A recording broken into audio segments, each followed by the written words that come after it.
Эми ал ким болгон өзү Макаренко? Педагог. Кандай иштейт аркада? Ал көптөгөн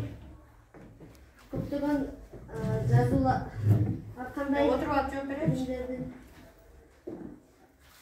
Анын болгон эки эле китеби болгон. Планина башня менен педагогическая поэма деген эки романы болгон.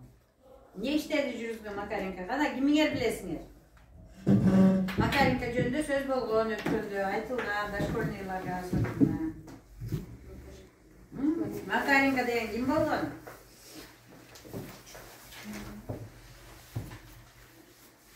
Просто бирөө жардам.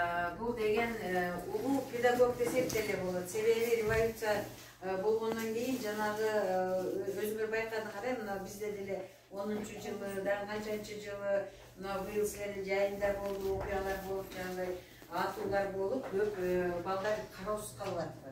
Туурабы?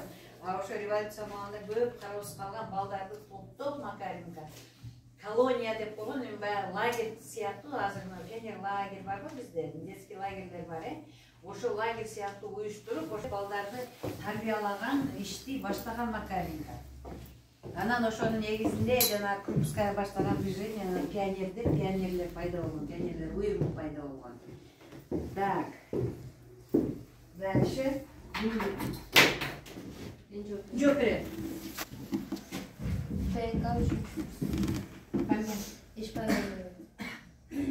Кыргыздын кандай аспаптарын билесиң? Аттарын атап бер. Кандай аспаптар? Музыкалык аспаптар? Ооба, музыкалык аспаптар. Жазбадым. Кыргыздын кандай аспаптары билет? Кыргыздын музыкалык аспаптарынан ошо комуз, ооз комуз, кыяк, кылкыяк, анан домбура бар, сурнай бар. Ушул ресники ушул болот. Ким кандайлар билет? Толуктагы бар. Отуруп. Инструменттерди билет. Чалма бар. Жанагы жөн, чоор, камыш чоор. Неме добул бар.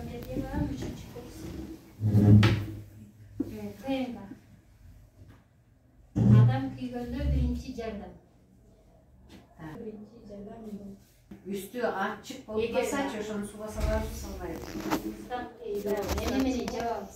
Кийим менен. Мен немен жапкыла деп айтам? Кана биринчи адам күйгөндө биринчи медициналык жардам кандай? Таза. Таза. Эми аппак болбосо да таза материал менен. Вот. Жанагы эмелери ыкыры түшүп калбай турган, волокнасы түшүп калбай турган таза, желательно ошо ХБ материал менен баягыны эмне кылыш керек? Бетин жабыш керек, герметизация.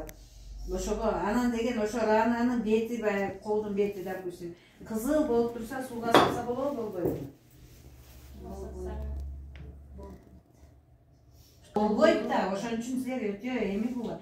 Буквально 2 күн, 3 күн эле болду ошо сабакты өткөнүбүз. Уже эстен чыгып койдук, да? Мак отуруп.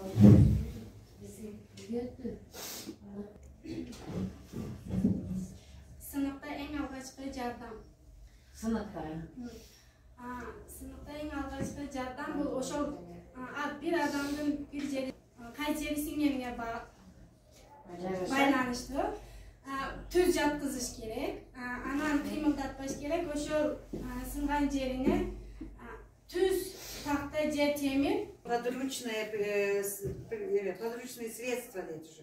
Такта, линейка, темир болобу, эмне болсо үялык болот го, хамыр жайган, ошондой бирдекелер болсо, ошолорду коюп, главное эмне кылбаш керек ошо сынган жерди? Фиксировать етип, кыймылдабаш керек, бекем таңып. Так, хорошо. Туурабы? Сөз түрдө докторго алып барыш керек. Ким кандай толуктоосу бар сынып боюнча? Биз жакта кепилер таап койгон. Биз жакта түз тактайга жаткырып туруп, ошого момундай, бутуну, ар бутуну бөлөк байлаш керек, Эгер мүмкүн болбосо эки бутуну эметип, жана буту түздөр бар. Мен баягы эмеден көрдүм, интернеттен. В общем эле момундай байлап салып берди, жана тактайга жиберсин. Анан деген ошону сөз сапаш керек. Себеби деген сыныктар кандай болот? Ачык жана жабык. Ачык жана жабык. Бул дегени Жанагы ткань деп коебуз да биз эмени, ошонун бүтүндүгү бузулат. Сөөк ысынса, сөөктүн бүтүндүгү бузулуп атат. Тери айрылса, теринин бүтүндүгү бузулуп атат. Ал үчүн жабышып кайрадан бүтүп калыш үчүн сөзсүз антибиотик деген дарыларды сайыш керек организмге. Антибиотик сайбаса, анда деген ошого барабарлуу, ошондой тең күч, равносильный деп коет, равноценный. Ошондой күч. Колу мындай кыстай калып, эметип жүрөт, буту аксап калат. Себеби деген Колубуздун канча кылы бар деген суроо экен. Колубуздун 3 кылы бар. Гитаран 5 жанагы музыкада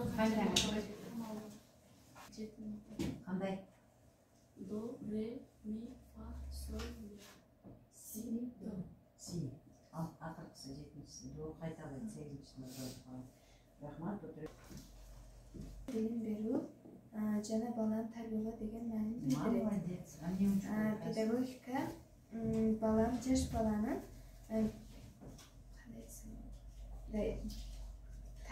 тарбиялап, жазууну, окууну, Уже айттым ошону. Педагог каяктан келген? Педагогика деген сөз. Эсиңдеби? Билим, ошо билим. Бунун тарыхы каяктан чыккан? Балдарını kulдар тарбиялаган. Не то что тарбиялаган, а жанагы мектепке алып барып келгенге бир кулду ошол жерге коюп койгон баласынын жанына шайлап. Ошол адам жетелеп, жетиштип барып мектепте окутуп, күтүп отуруп чыкканда кайрымен. Анын функциясы жөн эле жетелеп барып келиш эмес, андай балага баланы жетелей турган эмени, адамды ошо билимдүү, илимдүү кулдардан тандаган. Себеби деген кул деген жалаң эле жана кара жумуш аткарган адам эмес да. Илгерки маалда билесиңер, согушка барып, анан бир мамлекет экинчи мамлекетти багынтып алып, ошол жерде элдерди бүт кууп келе берген. Ошолор кул болуп калган. Алардын ичинде илимпозду деле болгон, байы деле болгон, кедейи деле болгон. Анан жанагындай аскердин милдетинде жүргөндөр болгон. Ошон үчүн деген жанакы баласына кулдар келгенде чыгып атайын тандашып, эмнени аткара алат, эмне жумуш аткарат, кандай билими бар, ошону карап туруп анан ошолорду сатып келип балдарынын жанына коюп койгон. Анан ошо адам сабакка апарып келсе, мисалы мектепке апарып келгенден кийин ошону кылыч менен салгылашканды эметкен, жаңадан атканды үйрөткөн, чуркаганды, секиргенди үйрөткөн ошо балагачы. Ошон үчүн баягы биринчи эмеси класстык сабактык системасыны ким ойлоп тапкан? Ким деген? Аялым аты бар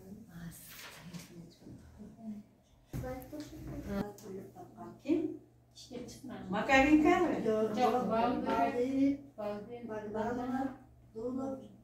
Рамоз Каменский деген чех окумуштуусу болгон. Ал деген өзү ошо балдарды башында окутуп, ошону изилдеп, мектепти карап жүргөн. Анан ал мезгилде жанагындай биздегидей отуруп биздегидей биздин замандагыдай 7-ге чыкса кокуй мектепке барыш керек деп базарга чуркап барып көйнөк шым сатып мектепке жөнөткөн эмес. Ал мезгилде 7 жашар бала менен 12 жашар баланын кабыл алуусу бирдейби же бөлөкпү? Бөлөк да, ошон үчүн деген ана тамганы үйрөнгөндө бул деген уже возрасты кичине өтүп калган үчүн бул кыйыныраак кабыл алышы мүмкүн. Бул тезирээк. Кээде тескерисинче бул тезирээк түшүнүп, бул тезирээк. Анан тамганы бул экөө бирдей эметсе, может быть, кандайдыр бир нерселерди үйрөтүп, бир теорема болобу, бир илимий бир эмени постулатты бергенде, бул деген түшүнбөй калышы мүмкүн, түшүнүп кетиши мүмкүн. Ошонун негизинде эми муну общий эле мындай жалпы эле примердүүлүк айтып атабыз деген. Анан ошон үчүн Рамоз Каменский баягы изилдеп көрүп, анан деген ошо тыянак чыгарган. Ар бир эмеге бир кандайдыр эмени мисалы топко бөлүш керек экен. Анан бир информацияны бериш үчүн ар бир топтун ичиндеги балдардын жашы тең болуш керек деп. Анан деген жанагы келсе бизге окшоп, азыр биз ошентпиз да. Эртең менен жазып алгыла. Педагогикада берилген, просто силер унутуп койгонсуңар да. Мен соң окуп келгем, мен жол берип Кайсы суроо? 45 minut сабақты ким ойлап тапқан? Мен азыр Я намаз көбүстө кылам. тапты чакырса, я намаз кабинетке тапкан. Мақұл, мен саған башқа сұрау берейін.